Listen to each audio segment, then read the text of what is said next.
Halo investor santai, di video kali ini saya ingin men-sharingkan bagaimana caranya saya menyusun portfolio dari nol ya. Jadi anggap saja atau saya menganggap atau apa yang akan saya lakukan ketika saya baru mulai menyusun portfolio.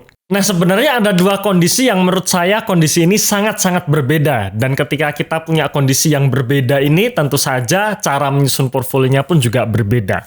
Ya, kondisi yang pertama adalah ketika kita punya modal besar di awal. Ya, jadi kita punya modal besar di awal, selanjutnya kita tidak menabung. Atau kalaupun kita menabung setiap bulannya, tabungan yang kita masukin ke rekening RDN kita sudah tidak kerasa lagi. Ya, contohnya misalnya kita punya uang 1 miliar di depan. Kemudian setiap bulannya kita tetap nabung, katakanlah nabung 2 juta setiap bulannya. Nah, sehingga 2 juta setiap bulan yang kita setor ke RDN kita sudah mulai tidak kerasa ya. Jadi itu kondisi yang pertama. Kemudian kondisi yang kedua adalah kita mulai benar-benar mulai dari nol, tidak punya modal besar di awal dan kita mulai menabung setiap bulan ya. Jadi dari benar-benar dari nol, tidak punya modal besar di awal, kita nabung setiap bulannya. Itu kondisi yang kedua. Saya tidak tahu dengan Anda bagaimana kondisi Anda masing-masing ya, apakah kondisinya berada di kondisi yang pertama tadi atau yang kedua. Tapi kalau saya sendiri, dulu saya mengawali menyusun portfolio saham atau menabung saham ini dimulai dengan kondisi yang kedua ya, yang dimana saya dulu seorang karyawan biasa yang tidak punya modal yang besar, tapi saya benar-benar komitmen untuk menabung setiap bulannya ya, dan itu sudah saya lakukan sejak tahun 2013 lalu. Tapi memang tidak bisa dipungkiri bahwa sebagian besar dari kita punya kondisi yang pertama ya, atau memiliki kondisi yang pertama di mana kita punya uang nganggur, entah itu dari warisan atau mungkin kita dapat hadiah ya, atau kita mendapatkan sesuatu hal yang tiba-tiba kita punya uang besar di awal dan kita bingung. Kita mau apa ini uang? Nah, biasanya seperti itu juga ada sebagian besar yang teman-teman dapatkan dengan kondisi yang pertama tadi. Nah, ini saya sharingkan ya, seandainya kalau misalkan saya menyusun portfolio dari nol dan saya punya modal besar di awal, katakanlah saya punya modal 1 miliar di awal. Ya, misalkan saya dapat warisan 1 miliar, kemudian 1 miliar ini benar-benar dana nganggur, dana dingin yang akhirnya saya akan gunakan untuk saya masukkan ke dalam instrumen saham. Nah, bagaimana saya menyusunnya? Saya akan menyusun seperti ini. Yang pertama, saya tidak akan langsung menghabiskan cash di saat itu juga atau di bulan itu juga. Jadi saya tidak langsung menghabiskan atau belanja 1 miliar dalam 1 bulan. Tidak ya, tidak. Yang saya lakukan adalah saya belanja separuh dulu. Ya, jadi dari 1 miliar tersebut saya belanjakan 500 juta rupiah dulu. Yang sisanya atau separuhnya 500 juta sisanya itu saya simpan dulu. Kemudian 500 juta ini saya belikan saham apa? Saya akan melakukan diversifikasi dengan saya membeli 3 saham ya, minimal 3 saham di 3 sektor yang berbeda. Nah, kenapa saya pilih diversifikasi di 3 sektor yang berbeda? Alasannya karena saya tidak tahu sektor mana yang akan manggung duluan. Ya, jadi sekali lagi fungsi saya melakukan diversifikasi adalah karena saya tidak bisa menebak sektor mana yang akan manggung duluan. Itulah kenapa saya pilih 3 sektor yang berbeda, di mana dari masing-masing sektor ini bisa diwakili oleh satu saham saja yang kita sudah analisa. Kemudian sisanya yang saya simpan tadi alias 500 jutanya tadi itu saya simpan, baru saya belikan saham secara bertahap alias sisa 500 jutanya tadi saya akan habiskan dalam waktu 5-6 bulan ke depan ya. Jadi sekali lagi sisa 500 juta saya akan belanjakan secara bertahap, tidak langsung merta saya habiskan cash di bulan itu atau bulan depannya.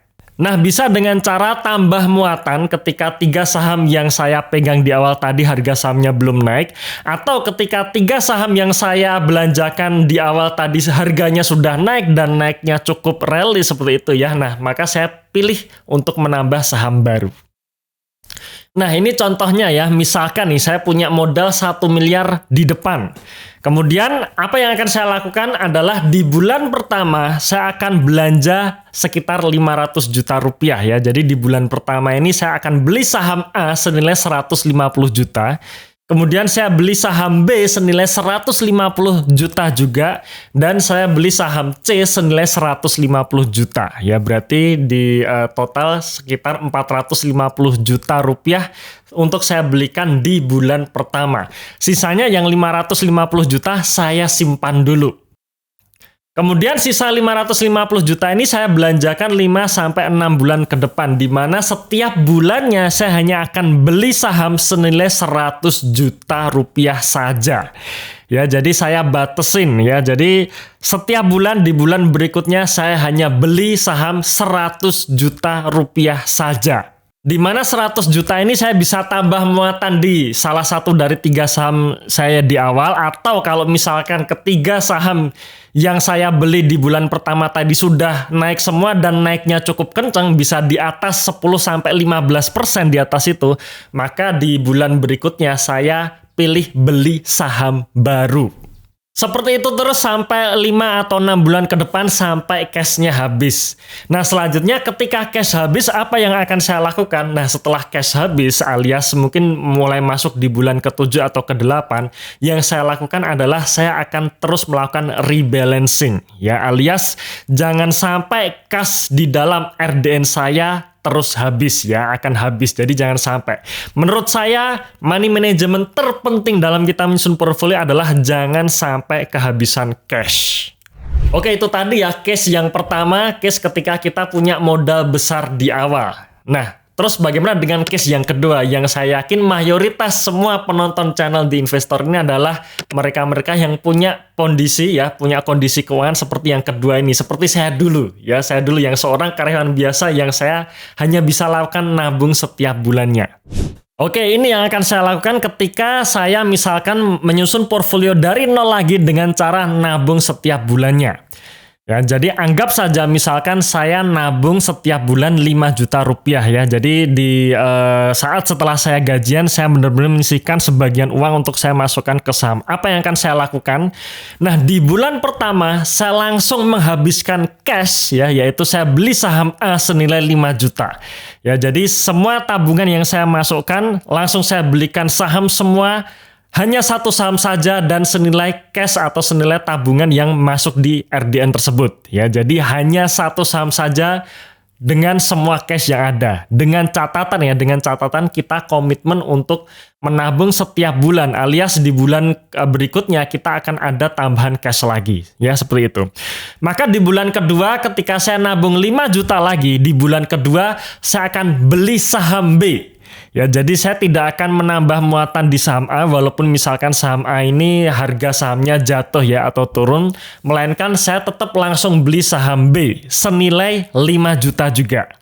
Ya, senilai semua tabungan yang masuk di bulan kedua tersebut ya. Jadi sekali lagi saya habiskan cash lagi di bulan kedua untuk membeli saham yang kedua atau saham B.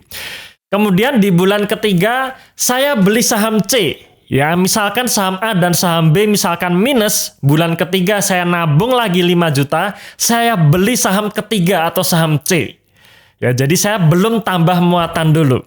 Kemudian di bulan keempat, saya beli saham yang keempat atau saham D senilai jumlah tabungan yang masuk ke RDN. Misalkan di sini 5 juta rupiah ya. Jadi benar-benar saya beli saham baru. Alias di sini paling tidak saya punya 4 saham dulu di minimal 3 sektor yang berbeda. Nah, di situ dulu.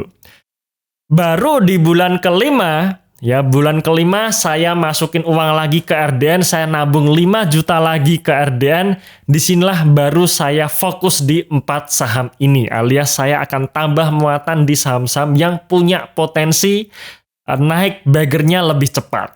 Jadi sekali lagi di sini saya akan melakukan diversifikasi dulu di awal, yaitu di 4 bulan pertama saya beli 4 saham di 3 sektor yang berbeda dengan menghabiskan cash ya, dengan catatan saya komitmen untuk menabung setiap bulannya. Kemudian bulan kelima baru di situ saya akan lebih fokus lagi ke 4 saham yang saya miliki sebelumnya. Nah, itu kira-kira apa yang akan saya lakukan ketika saya mulai menyusun portfolio dari nol. Nah, buat teman-teman yang sudah menonton video ini, kira-kira Anda sekarang posisinya atau dalam kondisi yang seperti apa nih? Kondisi yang pertama atau yang kedua? Ya, tulis di dalam kolom komentar ya.